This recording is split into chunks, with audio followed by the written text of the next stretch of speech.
Continuando aí o estudo desse capítulo aí precioso, né, de Apocalipse, o capítulo 4, né, vamos estar meditando hoje sobre os 4 animais, os 4 seres viventes, né?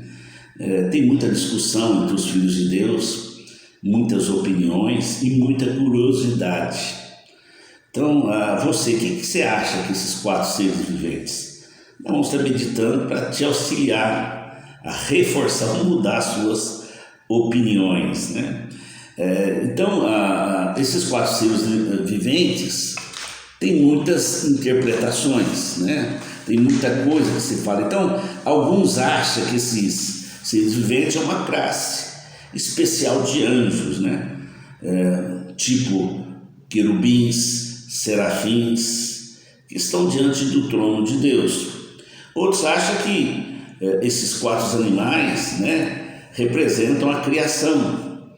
Então, outros acham que representam o Evangelho. Mas vamos ler primeiro, né, para a gente entender um pouquinho essas interpretações, né? Está lá no capítulo 4, verso 6 em diante, fala assim, olha, e diante do trono, havia um mar de vidro semelhante ao cristal, e no meio do trono e ao redor do trono havia 4 animais cheios de olhos na frente e atrás. E o primeiro animal era semelhante a um leão, e o segundo animal semelhante a um bezerro, e o terceiro animal tinha uma face como de um homem, e o quarto animal era semelhante a uma águia voando. Os 4 animais tinham cada um deles 6 asas ao redor, e eles estavam cheios de olhos por dentro, e eles não descansavam, nem de dia nem de noite, dizendo: Santo, Santo, Santo, Senhor Deus Todo-Poderoso, que era, que é e que há de vir. E quando os animais dão glória e honra e graças àquele que está sentado no trono, o que vive para sempre e sempre. Então tem algumas características desses animais que nós precisamos reforçar. Primeiramente, eles eram semelhantes, não eram iguais. Então o apóstolo João falando, olha, é um leão. Não, ele viu um animal diferente, que era difícil de descrever, e ele, para trazer entendimento a nós, ele faz com uma comparação com aquilo que podia ser semelhante. Então, eles eram semelhantes ao leão, semelhantes ao boi, semelhantes a um rosto de homem e semelhante a uma águia que voa. Interessante isso, uma águia que estava voando. Quais outras características que nós podemos ver? Eles tinham 6 asas, esses animais. Todos os animais tinham 6 asas. Eles tinham olho para frente, por detrás e dentro dele próprio. Eles eram incansáveis, já falei isso, eles não cansavam sempre, né? Estavam adorando a Deus. E o que estava nos seus lábios era Santo, Santo, Santo, Deus Todo-Poderoso, que era, que é e que há de vir. Então, queridos, nas teorias, para entender, tem a teoria que eles são 4 evangelhos. Não tem algumas incongruências, né? Alguma coisa que, mas essa comparação é bem comum. Então eles comparam aí o livro de Mateus, compara com o leão, porque Mateus trata Jesus como rei. O Evangelho de Marcos, ele é como o boi, aquele animal que parece boi, né? Por quê? Porque Marcos ele trata Jesus como servo. E aquele que tinha o rosto de homem é comparado com o Evangelho de Lucas. Porque Jesus ele mostra, né, a diferença entre o homem perfeito e o homem perfeito que é Jesus Cristo, né? Ele se tornou homem, o Filho do homem, né? E a águia, Evangelho de João, que voava nas alturas, né? E até muito alto. Até que João, nas suas visões, ele viu o trono de Deus, viu os céus, né? E trouxe a revelação de Apocalipse. Outros ainda comparam, né, queridos, que é como a criação, né? Então, a perfeição da criação, ele pega o leão como rei dos animais, o boi como símbolo de serviço, né? O homem como a coroa da criação, a parte mais nobre da criação de Deus, e a águia, né? Como as aves que voam na sua imponência, sua capacidade de longe, né? Mas para a gente entender melhor, queridos, é importante ver alguns outros textos. Então, é importante, nós vamos ver lá primeiramente, lá o livro de Ezequiel, porque aparece alguns seres semelhantes. Vão lá em Ezequiel, capítulo 1, lá, logo no primeiro capítulo de Ezequiel, fala assim, olha... Também saindo do seu meio veio a semelhança de 4 seres viventes. E esta era a sua aparência. Eles tinham a semelhança de um homem. E cada um tinha 4 faces. E cada um tinha 4 asas. E os seus pés eram pés retos. E a sola dos seus pés era como a sola de pé de um bezerro. E elas cintilavam com a cor do bronze polido, e elas tinham as mãos de homem debaixo de suas asas, nos seus 4 lados, e os 4 tinham suas faces e as suas asas.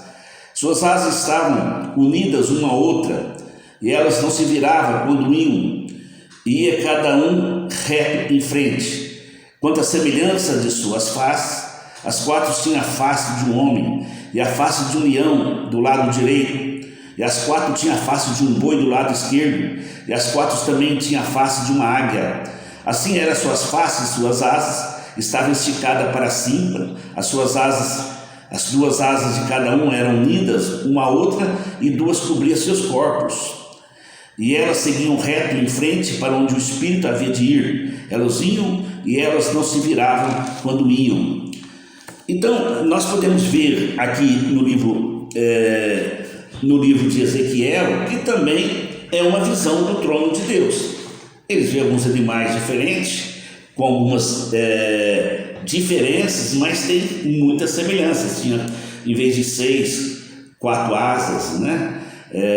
Mas o que é interessante, né, que estavam presentes os 4 animais.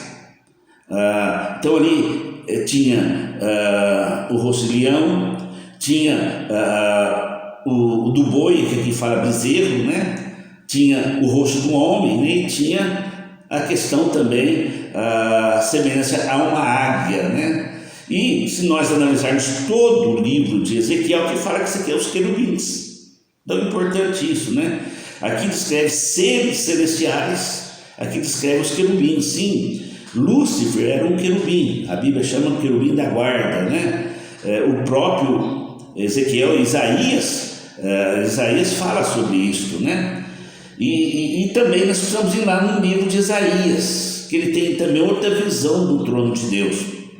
O capítulo 6, o verso 2, acima situavam-se os serafins, cada um tinha 6 asas, com 2 cobria sua face, e com 2 cobria seus pés, e com 2 voavam, e clamavam uns aos outros, dizendo: Santo, Santo, Santo é o Senhor dos exércitos, toda a terra está cheia da sua glória. Então aqui tem 6 asas, como o livro de Apocalipse. E aqui o nome que eles falam é serafins. Como Ezequiel chama querubins, aqui são serafins. Então tem algumas diferenças, mas é interessante que todos esses seres viventes, tanto em Apocalipse, como Ezequiel, como Isaías, né, eles adoravam a Deus. E repete esse santo, santo, santo, né? Esses seres incansáveis que proclamavam a santidade e cada um do seu jeito, a majestade do nosso Deus. E para a gente se inteirar ainda, é importante alguns textos da palavra de Deus que citam esses seres angelicais ficam no trono, diante do trono de Deus, ficam ao redor do trono de Deus. Lá no Salmo 81, ali fala, o Salmo, ele faz uma afirmação a respeito de Deus, que ele se assenta entre os querubins. Então o salmista fala que o nosso Deus, ele se assenta entre os querubins. Fantástico, né, amados? Então, o lugar que nosso Deus está é entre os querubins. Que coisa preciosa, né, amados? O 91, o Senhor reina, e fala, ele está entronizado entre os querubins. Então, outra coisa que nós precisamos entender é que lá no santuário do nosso Deus, ali o Santo do Santo tinha os querubins que cobria a arca de Deus, esses seres angelicais. Então, essa questão desses seres, desses anjos especiais, então, era algo que estava na cultura de todos os povos que saíram ali depois da arca, né? Depois de Noé, e depois foi para Canaã, depois formou várias religiões, vários povos, né? Então, esses seres angelicais, cada um com seu nome, muito parecido com os querubins, eram muito frequentes. E outra coisa que nós não podemos deixar de falar é que no acampamento de Deus em volta do tabernáculo, Moisés, ele separa as 12 tribos em grupo de 3. Então, uma tribo grande, com mais 3 tribos, né? Eles tinham uma localização ao redor do tabernáculo, né? E cada grupo de tribos tinha um estandarte. Então é interessante, né? Então quais são as tribos principais? A tribo de Rúben, de Dan, Efraim e Judá. E qual é o estandarte dessas tribos? A de Rúben era o estandarte de um rosto de um homem. A de Dan era de águia. A de Efraim era de um boi. E a de Judá era um leão. Não nos chama atenção isso, queridos? Que Moisés também teve essa revelação lá dos céus e dos mesmos animais, e coloca, né, essas figuras nos estandartes das tribos de Israel, aqueles seres que cercavam, né, o tabernáculo de Deus. Então, que a gente possa meditar. Então, se você analisar bem, parece que caminha mais para esse lado. Aqueles seres viventes, né, que com semelhança, né, semelhança ao leão, semelhança a um boi, semelhança à águia e semelhança a um rosto de um homem. São coisas diferentes, situações diferentes, mas aconteceu no mesmo lugar, que vários servos de Deus viu. Então Moisés viu, e ele descreveu, né, daqueles estandartes. Isaías viu também, né, amados, e ele dá o nome de serafins, por revelação de Deus, que lá no trono de Deus tem os serafins. Ezequiel viu os querubins. O salmista viu querubins, né? Esses seres especiais que cercaram o jardim do Éden, né, amados? Que guardam a santidade de Deus, a adoração do nosso Deus, né? Aí que você possa ter as suas conclusões, né? Quem você acha que está certo? Mas o importante é que lá no trono de Deus, como nós vimos aí no capítulo 4, né? Ele é cercado por muita glória, está o Espírito Santo, está Jesus, está o nosso Pai sentado no trono, né? Jesus à sua direita, os 24 anciãos nos seus tronos, né, amados? E ali está seres angelicais, que têm semelhanças, né? Com alguns animais e o rosto de homem, né? Mas esses seres são incansáveis. Esses seres, né? É difícil de descrever. E esses seres proclamam, né, a adoração e a santidade de Deus. Ainda só para reforçar ainda, né, amados, naquele tabernáculo, quando se dividiam os turnos, né, dos tabernáculos, né, amados, eles se dividiam para adoração. Então, interessante, para adorar o nosso Deus. Então, Davi ele também dividiu nos turnos sacerdotes, né? Porque ali reconheceu que nosso Deus deve ser adorado 24 horas por dia, né? No céu é assim feito, e nós aqui na terra estamos aprendendo a fazer. Que Deus aí te abençoe, né? Se você tem gostado aí das nossas meditações, né? Que você possa aí fazer parte, né? Você possa se inscrever no nosso canal, possa divulgar esse canal, né? Se você é inscrito, reforça, né? Certifique que a sua inscrição ainda está valendo, né? Então, nosso objetivo é preparar um povo para esperar a volta do nosso Senhor Jesus Cristo.